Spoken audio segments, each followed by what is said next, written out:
Hi,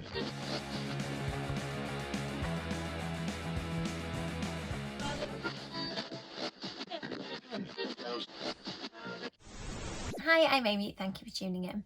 September has been such a busy month for me, so before I talk to you about what I read and what I'm planning to read, I'll just give you a few updates of things that I've got up to this month.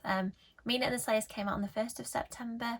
It's been lovely to see people talking about that online, and I also got to do some real life events. So as for the online ones, I did an online book club with Kasha in Wonderland, which I'll link in the description. It was really fun to chat to readers on there about Mina and the Undead, which they'd read that month. And it's been amazing to actually be able to go and do some real life events, because when my first book came out, the bookshops were shut. So this month I've been able to do my first Waterstone signing in Hull. I also got to do a real life event with two author friends, Melissa Welliver and Cynthia Murphy, at Preston, called Thrills and Chills, so that was really fun. I went to the Drake bookshop for a real life book club, and that same weekend I did a workshop at the No Limits Festival, which was an amazing first experience for me to go talk about my experience from blogger to author and to help people think about their writing journeys too. And that weekend I also went to Whitby for a signing at the bookshop there, and I did a reading vlog about Carmilla, which is my first time reading it, and I'll link to that in the description too, because I had a really good time. So I think that's everything I've been up to. This month I'm also going to be taking part in 4 readathons. How many did you eat? 4. Yes, 4. Just because I really like all of the creators that are involved, and I think I'll be able to use the prompts, the books I'm reading, to meet different prompts. So first up, I'm going to be doing Spoopathon and helping Spoopy Hall with some of the sprints for that. I'm going to be doing Vampathon and helping Jodie with some of the sprints. I'm also doing Halloweekend, which I believe is organised on Instagram and also on YouTube, and there's a page of prompts that you can take part in for that. And I'm going to be doing Gothtober and taking part in some of those sprints for Hannah. And that is it's a fun way of choosing a TBR pile, because you go through a game and you answer these multiple choice questions and it gives you a personalised TBR. I did have a go earlier and come up with my answers, so I'm going to see if the books I've picked hopefully will match some of those prompts. As it's spooky season, I'm going to be interviewing authors of 2 very brilliant spooky books. The first is Rosie Talbot, the author of 16 Souls.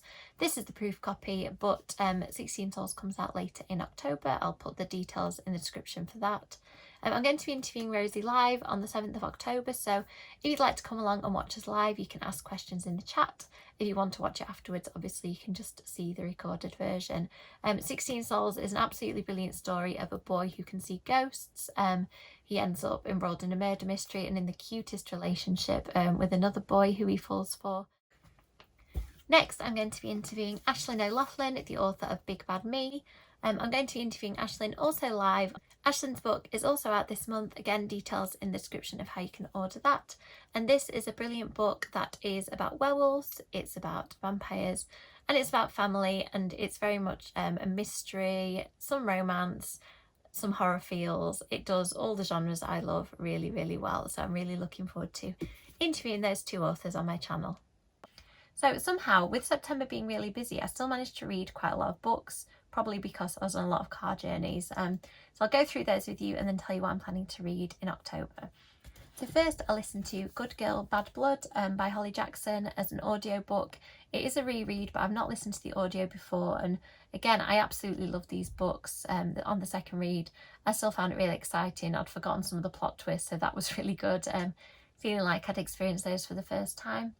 And the audio production is excellent. It has a whole cast rather than one person reading it, and it's just really well put together. So definitely worth a listen on audiobook or reading the book if you prefer that.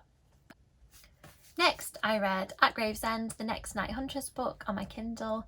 I'm really enjoying these books about a girl who is in love with a vampire, and she is half vampire herself, and she's a slayer, so there's lots going on. They're quite steamy and really good fun. I also read Dead and Gone, the next True Blood book in the series. I'm just really enjoying these books. I don't have a lot new to say about them. In case you don't know, Fictional Hangover are doing a read along where you read 1 a month, 2 in December. And I'm just finding these books so much fun. They've gone quite away from the TV show now, but I've really got to know Suki as a character. I love the kind of will they, won't they of the relationship she's in. And of course the fact that it has vampires who are out in the real world, people know that they exist. I just think it's a really, really fun series. Next up, because I've got really into Charlene Harris books, I picked up another one of her series. These are the Aurora Tea Garden books. I'm reading these on my Kindle as well, but I end up getting second-hand copies. So this month I read the first book, Real Murders, and the second book, A Bone to Pick. They are about Aurora, who is a librarian, and she ends up being pulled into mysteries, and it's all about sort of relationship drama and things as well. No supernatural elements as far as I know in these yet, but they are really good fun if you're a True Blood fan like I am. Next, as I mentioned, I read Carmilla. As its own reading vlog when I went to Whitby, I wanted to read a vampire book. I never read this one and I have no idea why, because it is so fun. I really liked the writing style. It's very short if you're looking for a quick vampire read for spooky season. And I like the fact that I could see the seeds of Dracula in it. This is supposedly one of the things that inspired Dracula. And I think that there are definite parallels between the books. So if you're a fan of Dracula like I am, this is a really good one to read.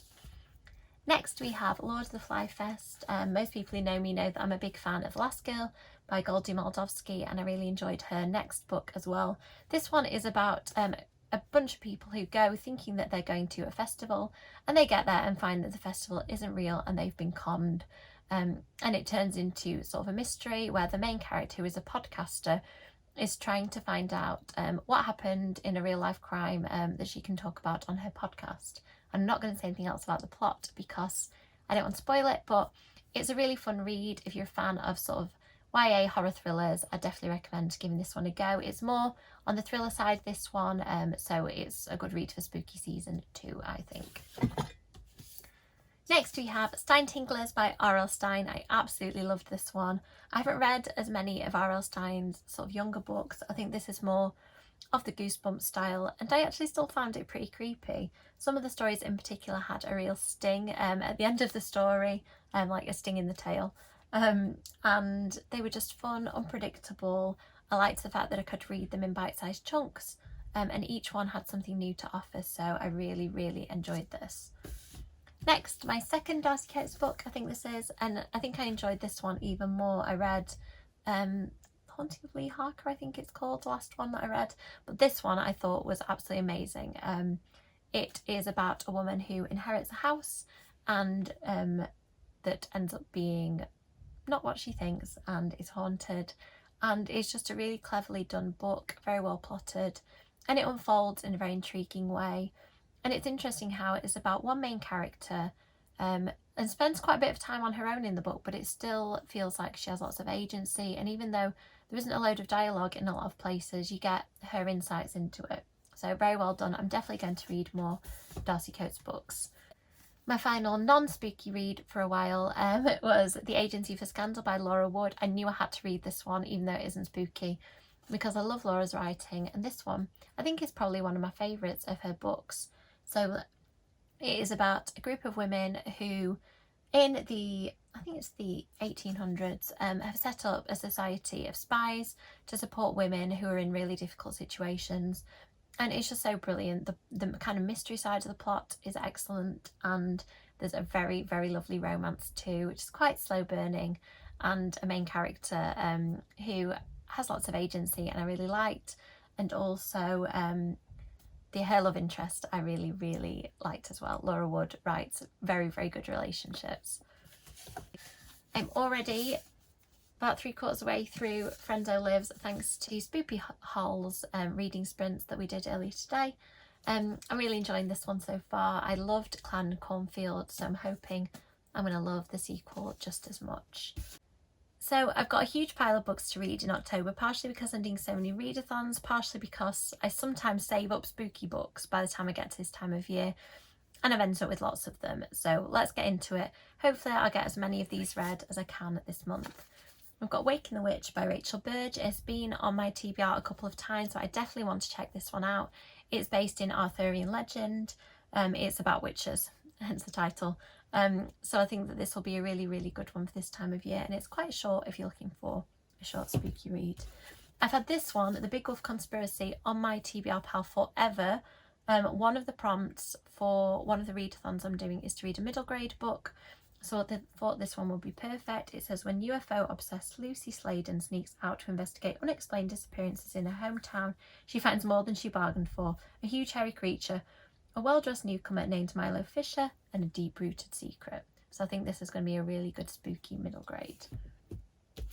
Next we have Horror Store by Grady Hendrix. I love the fact that this one has a different kind of design, a bit like an IKEA catalogue.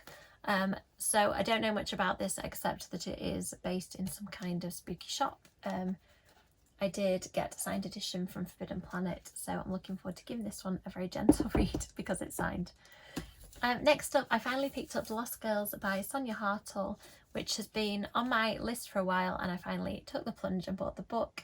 It is a revenge story about a group of girls who are vampires who decide to take revenge on the vampire who turned them. Don't know much more about it than that. I think that it is sapphic, if what I've heard is true. So I'm looking forward to reading this, and I think it will tick off a couple of prompts on the readathons I'm doing too. Next, for my graphic novel pick, which comes up on a couple of the readathons, Remina by Junji Ito. This one is about a huge, terrifying planet that I think might appear over Earth. I always consistently love Junji Ito's books and find them terrifying, so I thought this one would be a good pick for October. Next, this one has been on my TBR before, but I haven't had a chance to read it. Bloody Fool for Love, which is a Spike prequel. I'm so excited about this book. I'm hoping that the author William Ritter gets Spike's character and dialogue right, because if he does, it will be a definite win for me.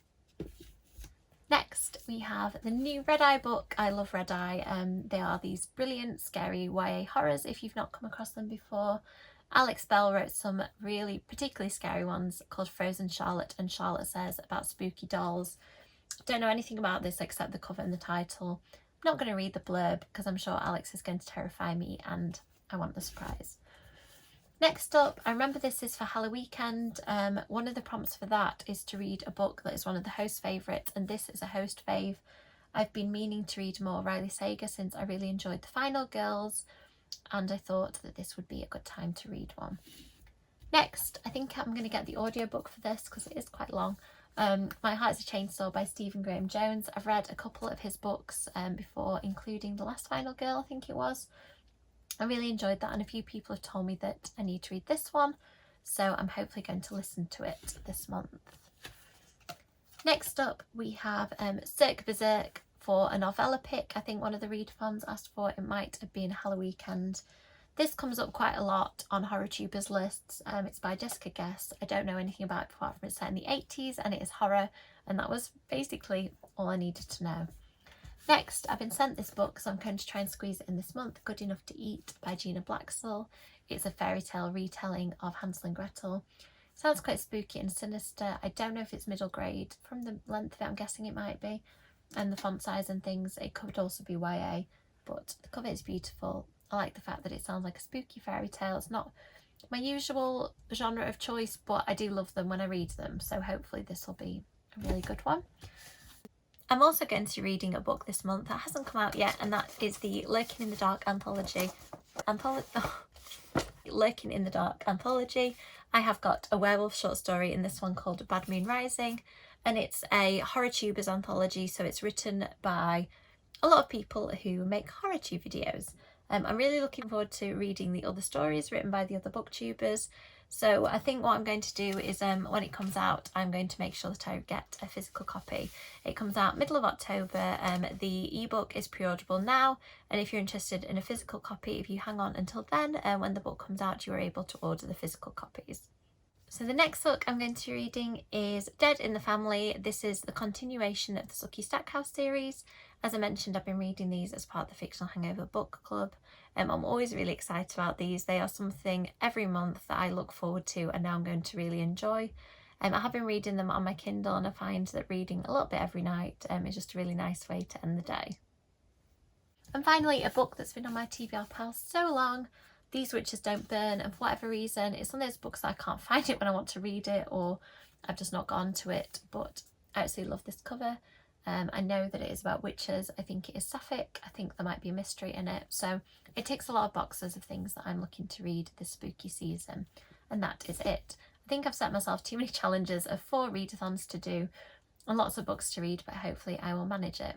So thank you for sticking with me till the end of the video. If you liked it, please like and subscribe. Let me know in the comments what you're planning to read this spooky season and if you're going to be doing any of the readathons. Thanks so much for watching. Bye!